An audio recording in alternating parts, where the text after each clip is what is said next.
Assalamualaikum warahmatullahi wabarakatuh. Robbi sholli shodri wa yassir li amri wahlul 'uqdatam min lisani yafqahu qawli. Alhamdulillah anak-anak, kali ini kita bertemu kembali ya di pembelajaran tematik. Masih buku tema 5I, subtema 3. Insya Allah kita mulai dari pembelajaran selanjutnya, yaitu pembelajaran ketiga. Nah anak-anak, silakan dipersiapkan ya buku tulisnya. Jangan lupa berdoa sebelum belajar. Robbi shrahli shodri wa yassir li amri wahlul 'uqdatam min lisani yafqahu qawli. Robbi zidni ilman warzuqni fahman. Nah anak-anak, coba kita lihat di Gemar Membaca halaman 121. Nah, di sini tuh ada ilustrasi yang pertama ya. Kita harus baca dulu, cermati ceritanya itu seperti apa.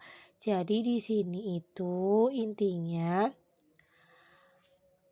sekolahan Boma dikenal ramah, di sekolahannya Boma dikenal ramah ya, teguh pendiriannya. Jadi Boma ini bergabung di kelompok pecinta alam. Nah pada nanti liburan kenaikan kelas nanti tuh Boma sama kelompoknya udah ngerencana ini untuk melakukan penanaman 1.000 bibit pohon. Nah sama warga di sebuah desa ya. Kegiatannya katanya direncanakan ini selesainya 1 minggu. Semuanya sudah menyetujui ya, termasuk perangkat desa. Orang tua Boma juga sudah oke tuh, sudah menyetujui, sudah mengizinkan. Tapi tiba-tiba datang kabar dari kampung halamannya ayah Boma.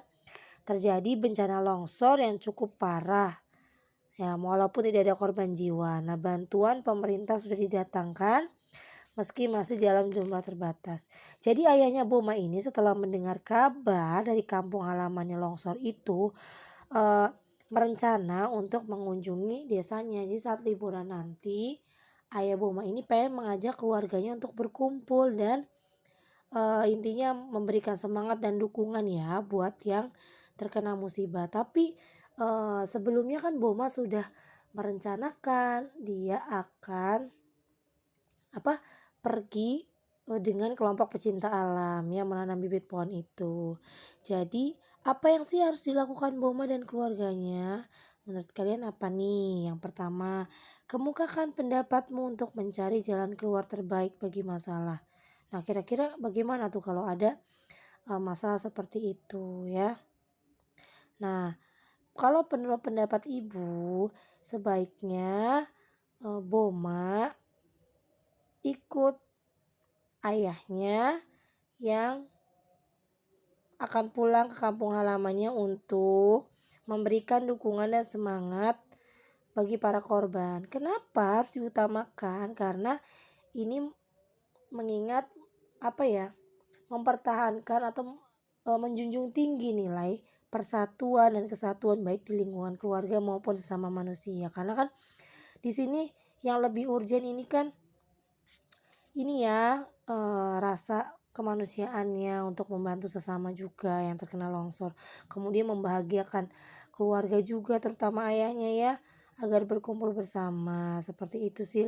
Memang sulit untuk dipilih, namun untuk menjunjung tinggi nilai persatuan dan kesatuan sebaiknya ikut ayahnya Boma ya mengunjungi desanya. Nah, 2, apa akibatnya jika Boma memutuskan tidak ikut ke kampung halaman? Akibatnya tentu keluarga kecewa ya karena tidak bisa ikut dan mungkin rasa memiliki rasa mungkin dianggapnya nggak punya rasa belasungkawa, mungkin seperti itu bisa jadi ya. Jadi intinya kalau ada bencana kemanusiaan, usahakan kita kalau memang bisa ikut terjun walaupun tidak dengan materi tapi bisa membantu dengan semangat dan dukungan. Seperti itu ya kurang lebihnya. Oke, kita berlanjut ke ilustrasi yang kedua. Nah, kalau ilustrasi kedua tuh gini ceritanya ya. Jadi setelah mendengar penjelasan Bisma tentang kegiatan akhir tahun pelajaran, Dewi merasa sedikit resah.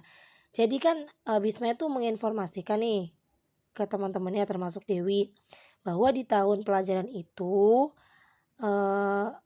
Dewi itu disuruh menari, ada kegiatan menari, menyanyi ataupun membuat produk kreatif ya, namanya juga perpisahan gitu ya di akhir tahun gitu ya. Jadi Dewi ini nih merasa resah, galau gitu ya, karena apa? Karena nggak bisa nari, nggak bisa nyanyi gitu kan. Dia pengen berpartisipasi, dia pengen ikut tapi tidak harus yang mana yang harus dilakukan sama Dewi ya. Karena Dewinya itu tadi nggak bisa ya kan. Merasa tidak bisa padahal dia ingin. Nah, sempat Dewi itu memutuskan tidak hadir aja. Menurut temennya itu Lani, kalau keputusan tidak hadir itu kurang tepat. Karena kebersamaan itu lebih penting ya dengan sekedar ikut berpartisipasi secara langsung. Ya, karena Dewi itu malu bila tidak dapat berpartisipasi. Atas saran Lani, Dewi pun menyampaikan pemikirannya itu kepada Bisma sebagai ketua kelas. Jadi apa yang harus dilakukan ya? Saran Bisma kepada Dewi, atau kalau kamu jadi Bisma tuh apa yang harus disampaikan kepada Dewi?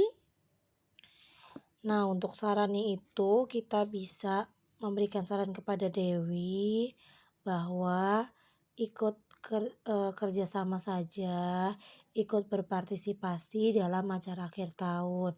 Walaupun tidak bisa, tapi bisa belajar ya. Belajar, berusaha belajar sebisanya ya.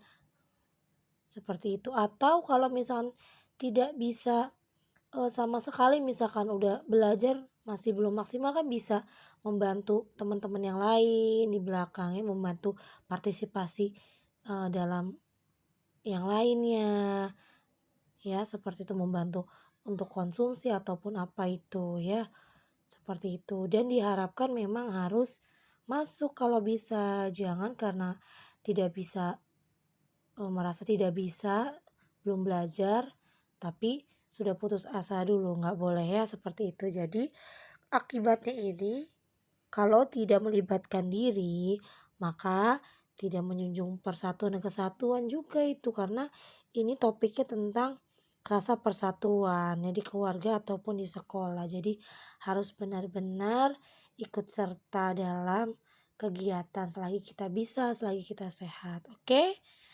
Nah, selanjutnya di sini ada iklan. Iklan bisa diamati, kalau isi iklan mah kita lihat di sini tentang apa ini? Indonesia Craft Batik Gift Show 2018. Jadi tentang kayak pagelaran ya, tenun, aksesoris segala ini pada tanggal 7 sampai 11 Maret 2018 di Jakarta Convention Center ya, kesimpulannya itu ya.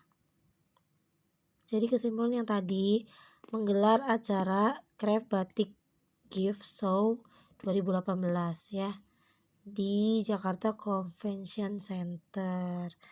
Oke, jadi ada acara gitu ya, iklannya tentang acara ini. Oke anak-anak, kalau di sini ada sedikit tentang konsep ekonomi kreatif. Kalau ekonomi kreatif itu di sini kan, kalau ekonomi kan ada transaksi jual beli, ada konsumen, produsen, distributor segala macam. Ya, kalau kreatif itu yang seperti apa? Yang di sini yang mengandalkan ide, sumber daya dari manusianya itu sendiri dalam kegiatan ekonomi. Jadi untuk memajukan sebuah usaha ataupun peluang usaha itu harus mempunyai inovasi yang tinggi, yaitu dia menciptakan suatu hasil karya dengan gagasan-gagasan yang kreatif ya, agar tujuannya tuh untuk meningkatkan nilai jual, meningkatkan produksi yang seperti itu. Ya. Nah, di sini sektor ekonomi kan banyak, ada bidang pertanian, perkebunan, perikanan, industri, perdagangan ya. Sektor ekonomi kreatif itu yang dikembangkan ya, seperti desain visual, komunikasi visual, fotografi, musik, seni rupa, itu banyak yang dikembangkan dalam sektor ekonomi kreatif. Baik anak-anak, di penjelasan sedikit yang terakhir di pembelajaran keempat, ya di sini Badan Ekonomi Kreatif memunculkan slogan menguatkan komitmen setiap orang Indonesia terhadap Pancasila. Jadi ini slogan ini diluncurkan oleh Presiden kita Joko Widodo pada peristiwa penting hari lahir Pancasila ya. Nah, posternya seperti ini. Ya, iklannya nih, slogannya. Saya Indonesia, saya Pancasila, ya. Pekan Pancasila, peringatan hari lahir Pancasila ke-72. 1 Juni 1945 sampai dengan 1 Juni 2017, karena waktu itu pada tahun 2017. Nah, apa pesan iklan tersebut? Pesan di sini itu untuk menggalakkan tentang bahwa pentingnya kita itu mencintai maksud Indonesia sendiri, dan harus kita itu menguatkan komitmen tentang Pancasila, harus menjunjung tinggi nilai-nilai Pancasila, maksudnya seperti itu ya, dengan peringatan hari lahir Pancasila. Ya, informasi yang kamu didapati dari iklan tersebut apa? Ya, nggak jauh tadi seperti pesan iklannya tadi ya. Jadi kita sebagai warga negara Indonesia harus menjunjung tinggi nilai-nilai Pancasila, harus saya Pancasila ya. Jadi menjunjung tinggi persatuan dan kesatuan dengan Pancasila. Oke. Mungkin itu aja penjelasan sedikit dari Ibu. Kurang lebihnya Bu Guru minta maaf. Mohon bersabar untuk belajar di rumah. Terima kasih atas waktunya. Terima kasih dan mohon maaf ya. Assalamualaikum warahmatullahi wabarakatuh.